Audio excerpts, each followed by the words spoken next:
Bienvenue sur À la recherche du livre perdu, la chaîne où nous explorons des œuvres qui ont bouleversé notre vision du monde. Aujourd'hui, nous nous intéressons à l'un des livres les plus influents de l'histoire de la science, L'origine des espèces de Charles Darwin. Publié en 1859, ce livre révolutionnaire a introduit la théorie de l'évolution par sélection naturelle. Il a non seulement transformé notre compréhension de la nature, mais il a aussi changé la manière dont nous nous voyons nous-mêmes en tant qu'espèces parmi d'autres, issues d'un long processus d'évolution. Mais pourquoi ce livre, écrit il y a plus de 160 ans, continue-t-il de susciter autant d'intérêt et de débats? Dans cette vidéo, nous allons explorer les idées fondamentales de l'origine des espèces, son contexte historique et son impact durable sur la science et la culture. Préparez-vous à un voyage dans le temps et dans la nature, guidé par l'un des esprits les plus brillants du XIXe siècle. Pour comprendre l'origine des espèces, il est essentiel de connaître son auteur et le contexte dans lequel ce livre a été écrit. Charles Darwin, né en 1809 en Angleterre, était un naturaliste passionné par la diversité du vivant. Sa formation en théologie et en médecine ne l'a pas conduit à une carrière classique, c'est son intérêt pour la nature qui a guidé sa vie et ses découvertes. L'un des moments déterminants de sa carrière fut son voyage à bord du HMS Beagle entre 1831 et 1836.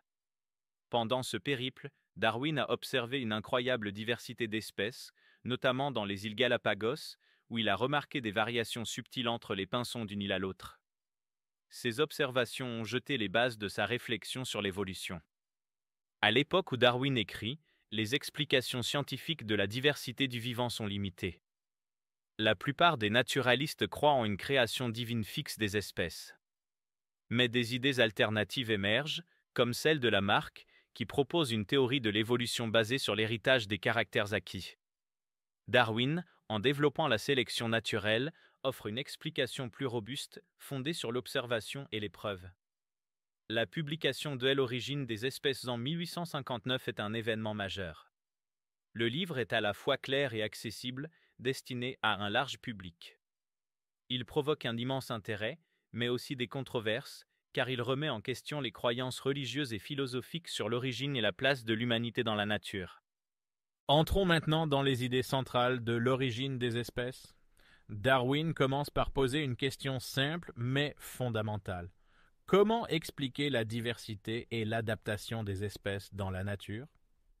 L'un des concepts clés du livre est la notion de variation. Darwin observe que, même au sein d'une même espèce, les individus diffèrent légèrement les uns des autres. Ces variations peuvent être héritées et certaines d'entre elles confèrent un avantage dans un environnement donné. C'est ici qu'intervient la sélection naturelle, le cœur de la théorie de Darwin. Selon lui, dans chaque génération, les individus les mieux adaptés à leur environnement ont plus de chances de survivre et de se reproduire. Leurs traits avantageux se transmettent donc à leurs descendants, tandis que les traits moins adaptés disparaissent progressivement. Ce processus, lent mais cumulatif, explique l'évolution des espèces au fil du temps. Darwin introduit également l'idée de lutte pour l'existence. Dans la nature, les ressources sont limitées et les organismes doivent rivaliser pour les obtenir. Cette compétition intensifie le rôle de la sélection naturelle en favorisant les individus les plus aptes. Enfin, Darwin aborde la question de l'origine commune. Il suggère que toutes les espèces descendent d'ancêtres communs et que la diversité de la vie résulte d'un long processus de ramification et de modification. Cette idée, représentée par un arbre évolutif, est l'une des contributions les plus révolutionnaires de Darwin à la biologie. L'origine des espèces ne se limite pas à une théorie abstraite.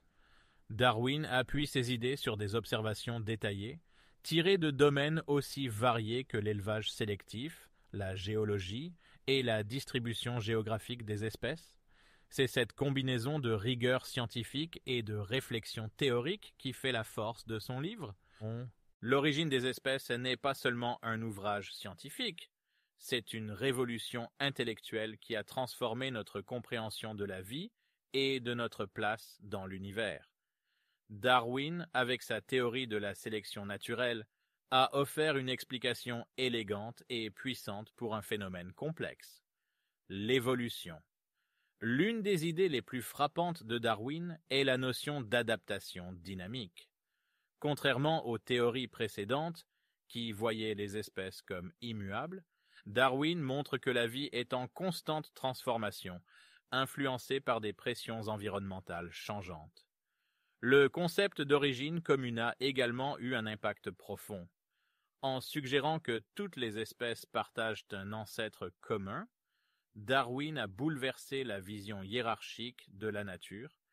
Cette idée a contribué à une compréhension plus holistique de la biodiversité et à des initiatives modernes comme la conservation des espèces et l'étude des écosystèmes. Mais l'origine des espèces, elle n'a pas seulement influencé la science. Il a aussi soulevé des questions philosophiques et éthiques majeures.